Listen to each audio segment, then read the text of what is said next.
Hello students, today I will tell you summary of this chapter. Chapter name is The Best Christmas Present in the World. But before it, let's discuss character of this chapter. Okay, there are three characters in this chapter. First one, Jim McPherson. Second one, Connie McPherson. And third one, Hans Wolf. Now I am going to tell you about Jim McPherson. Jim was the leader of his British troop. Before getting to war, he was a school teacher in Dorset. Present in the west part of England, he was leading his troop. Means gym कौन है? Gym British army का जो है वो British army का leader है, but war में जाने से पहले वो एक स्कूल टीचर था डोरसेट में और वो अपने ट्रूप को लीडिंग कर रहा था. Second one Connie McPherson means she was the wife of Jim McPherson. After her husband went to war she spend her whole life and believed that she will see him again. A fire broken in her house burnt her partially.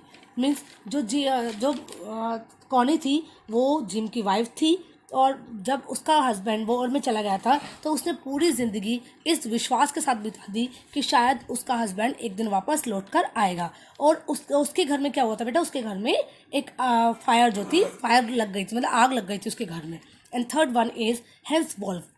Hence Wolf was the captain of German troop. जो Hans Wolf था वो German troop में captain था और Christmas के दिन सबसे पहले उसने ही ब्रिटिश आर्मी थी ना, क्रिसमस विश किया था उनको और बहुत ही फ्रेंडली नेचर के थे वो. Okay, now I will tell you summary of this chapter. Character तो आई थिंक आपको समझ आ गए होंगे. There are three main characters this chapter. Okay, the narrator of the story went to a junk shop and purchased a roll-top desk which was in bad condition. क्या होता है, narrator जो है एक बार नरेटर एक जंक शॉप में जाते हैं और वहाँ से एक रोल टॉप डेस्क को वो लेके आते हैं जो कि बहुत ही बैड कंडीशन में होती है. The narrator started its repairing on Christmas Eve and found a letter in his drawer. अब होता क्या है, जो नरेटर होते हैं वो उसकी रिपेयरिंग करना शुरू करते हैं क्रिसमस की ईव पर और वो इसकी ड्रॉर के अंदर एक लेटर उनको मिलता है. He read the letter.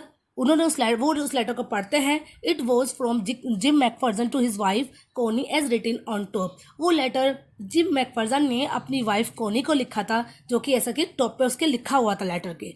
After reading the letter he found that Jim McPherson was the leader of the England army.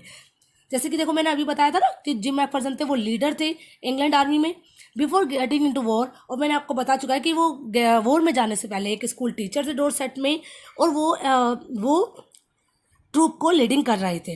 Then कोनी के बारे में मैं आपको बता चुकी हूँ. Connie was the wife of Jim McPherson. After her husband went to war she spend her whole life in a believe that she will see him again. अब कोनी जो मैकफर्सन थी वो जिम की वाइफ थी और उसको विश्वास था, उसने इसी विश्वास में अपनी पूरी ज़िंदगी बिता दी कि शायद उसका हस्बैंड एक बार लौटकर जरूर आएगा. In that letter he also describe that England and German were engage in a war but on the Christmas morning a wonderful thing happened.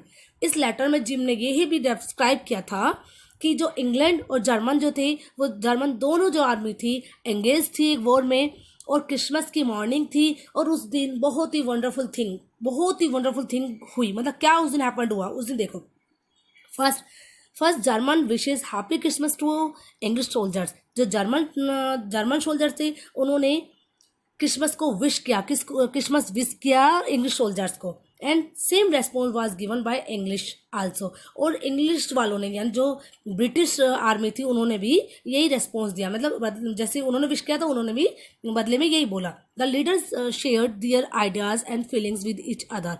जो उनके लीडर्स थे उन्होंने अपने आइडियाज़ को अपनी फीलिंग्स को एक दूसरे के साथ शेयर किया. जर्मन वाले और ब्रिटिश वाले दोनों ने अपने आइडिया वगैरह को शेयर किया. And celebrated Christmas by eating laughing talking and drinking. और उन्होंने क्रिसमस को कैसे सेलिब्रेट किया? एक दूसरे के साथ हंसकर बोलकर ड्रिंक करके और एक दूसरे साथ में ऐसे उन्होंने क्रिसमस सेलिब्रेट किया. After that they played football. उसके बाद उन दोनों आर्मीज ने फुटबॉल मैच किया इन विच जर्मन वन, जिसमें कि जर्मन्स जो थे वो जीत गए.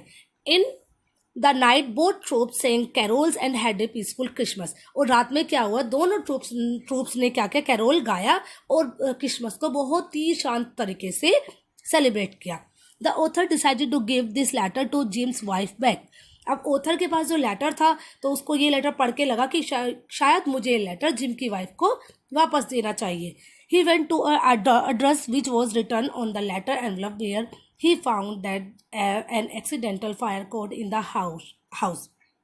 अब वो क्या ऑथर क्या करता है, जो एड्रेस उसके ऊपर डाला रहता है उस एड्रेस पर जाता है, लेकिन वो देखता है कि वहाँ पर तो कुछ भी नहीं है, वहाँ तो एक जला हुआ सा घर है, मीन्स किसी एक्सीडेंट में वो घर जो है जल गया है. And she was in nursing home. और जो जिम मैकफर्जन की वाइफ कौन थी बताइए, कोनी मैकफर्जन. तो कोनी जो है अब नर्सिंग होम में थी. He rush to nursing home. अब वो नर्सिंग होम की तरफ जाता है where he found Jim's wife, जहाँ पर वो जिम की वाइफ को देखता है. As she was grown too old in the waiting of his husband. अब होता क्या है, अब वो बहुत ही बूढ़ी हो गई थी अपने हस्बैंड का वेट करते करते. स्टूडेंट आपको पता है जो वो लेटर था वो कोनी ने कितने साल तक रखा था? वो कोनी ने लेटर 70 to 75 ईयर्स तक उसको प्रिजर्व किया था. लेटर को इतने दिनों तक उस लेटर को संभाल के रखा था.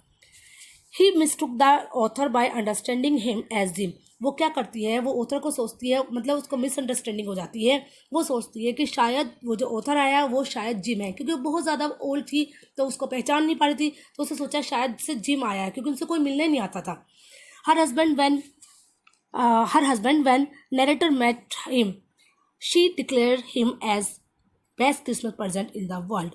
और वो उसको अपना हस्बैंड समझती है. उसके बाद वो डिक्लेयर करती है कि आज उसको सबसे ज़्यादा कीमती जो गिफ्ट है वो मिल गया. क्या है? उसके हस्बैंड का वापस लौट कर आना ही उसके लिए क्रिसमस प्रेजेंट है.